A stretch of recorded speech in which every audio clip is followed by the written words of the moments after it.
Les observations de la société civile sur les élections communales et municipales au Bénin. La plateforme électorale a noté le non-respect des mesures pour lutter contre le Covid-19. Ses membres ont fait face à la presse ce lundi. En Côte d'Ivoire, les églises et temples ont rouvert. Après plusieurs semaines d'interruption pour cause de Covid-19, les lieux de culte ont repris leurs activités, mais cette fois-ci avec le respect des mesures barrières.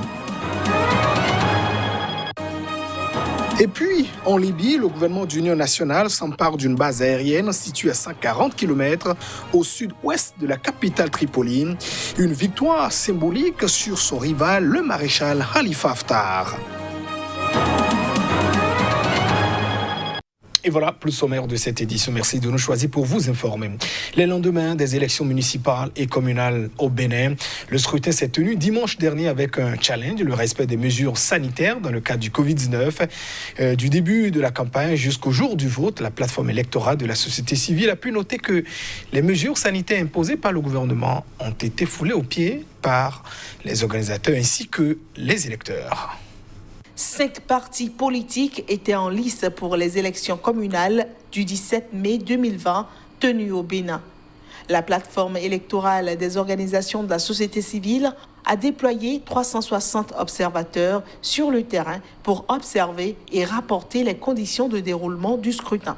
Compte tenu de la crise sanitaire liée au coronavirus, le gouvernement du Bénin a opté pour une campagne exclusivement médiatique et interdit les activités telles que les nombreux rassemblements, meetings ou autres manifestations politiques pouvant drainer du monde.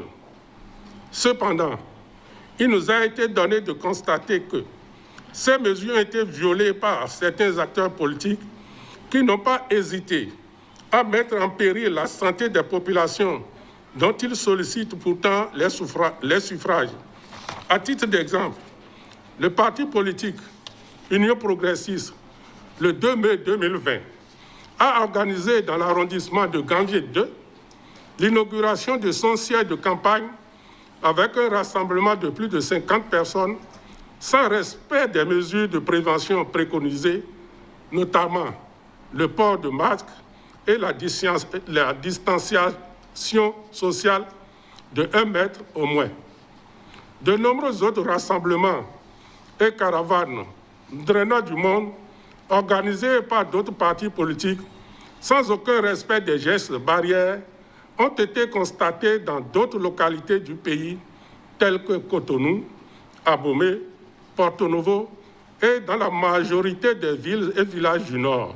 Ce même constat a conduit l'Ordre national des médecins du Bénin, ONMB, à s'insurger contre de telles pratiques irresponsables et à dénoncer le mutisme et l'immobilisme des agents de sécurité devant de tels débordements. La plateforme électorale des organisations de la société civile relève les défis suivants pour la période post-électorale. La gestion pacifique des contestations, surtout au regard de l'obligation pour les partis politiques de recueillir au moins 10% des suffrages exprimés au niveau national avant de prétendre à l'attribution des sièges.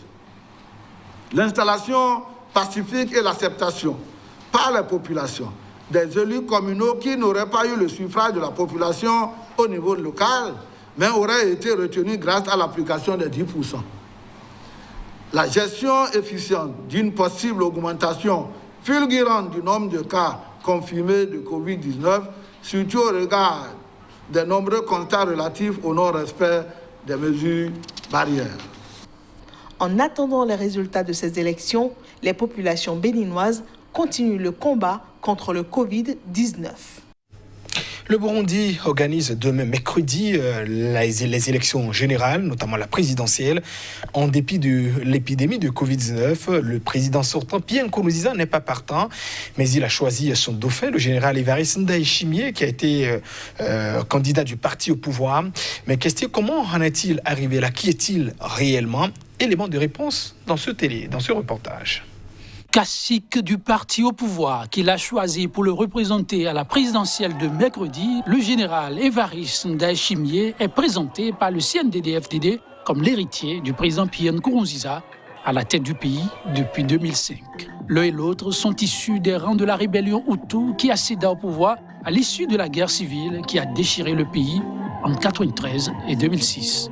Désigné candidat en janvier, Évariste Ndayishimiye est l'un des hommes clés du système qui a verrouillé le pays depuis la crise de 2015. Sa désignation est le résultat d'un compromis entre le président Nkurunziza et le petit groupe de généraux issus de l'ancienne rébellion Hutu qui contrôle avec lui tous les leviers du pouvoir, selon une étude publiée récemment par l'Initiative pour les droits humains au Burundi.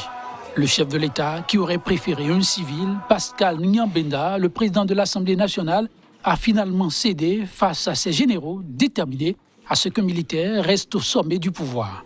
Évariste Ndayishimiye, qui ne fait pas partie de ce groupe de généraux, leur est donc redevable et pourrait avoir du mal à s'affranchir de ceux qui l'ont positionné s'il est élu.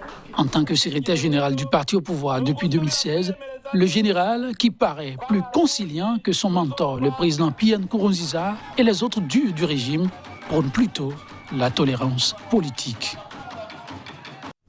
Au Malawi, le vice-président Saulos Chilema a appelé les électeurs à voter pour Lazarus Chakwera, candidat des 9 partis d'opposition à l'élection présidentielle du 2 juillet prochain. Il faut le dire que Saulos Chilema est également le colistier de l'opposant Lazarus Chakwera. Nous l'écoutons.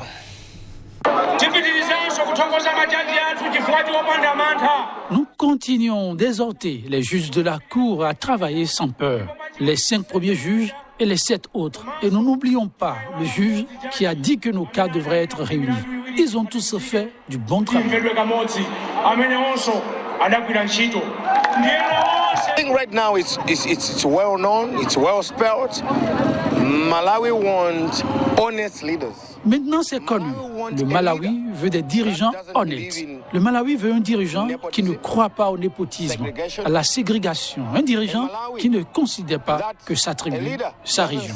Je pense que les Malawites veulent être unis maintenant. Je pense que ça fait longtemps que le Malawi veut être considéré ainsi. I think it's about time Malawi want to be looked that way. Enfin, il a rendu le tablier. Le Premier ministre Thomas Thabane du Lesotho a annoncé ce lundi sa démission. Une annonce qui siffle l'épilogue très attendu de plusieurs mois d'une crise politique provoquée par sa mise en cause dans l'assassinat de son ex-épouse en 2017. Mais le chef du gouvernement n'a toutefois pas précisé si son retrait était immédiat. Les détails. C'est depuis sa résidence devant la presse que le Premier ministre du Lesotho, Thomas Thabane, a annoncé ce lundi sa démission. Une annonce très attendue depuis quelques jours et censée mettre fin à plusieurs mois d'une crise politique que traverse le royaume. Le chef du gouvernement n'a toutefois pas précisé si son retrait était immédiat. Au pouvoir depuis près de 3 ans, Thomas Thabane est contesté depuis que la justice le soupçonne d'être lié à l'assassinat de son ex-femme en 2017, quelques jours avant de prendre ses fonctions. Pressé par son propre parti, la Convention de tous les Basotho et sa coalition gouvernementale, le Premier ministre a longtemps résisté et ne s'était jusque-là engagé à quitter ses fonctions que d'ici à la fin juillet. Mais ses soutiens lui ont officiellement retiré leur confiance la semaine dernière à l'Assemblée nationale et proposé la nomination d'un nouveau chef du gouvernement, l'actuel ministre des Finances, Mweketsi Majoro. La nomination du nouveau chef du gouvernement a été officiellement approuvée ce lundi par le Conseil d'État et devrait être validée par le Parlement à la reprise de ses travaux le 22 mai prochain.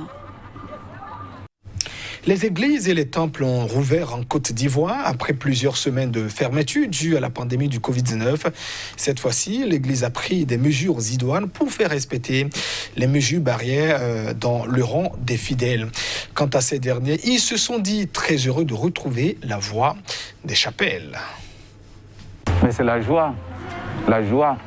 Je ne vois pas les sourires parce que les bouches sont cachées par le masque.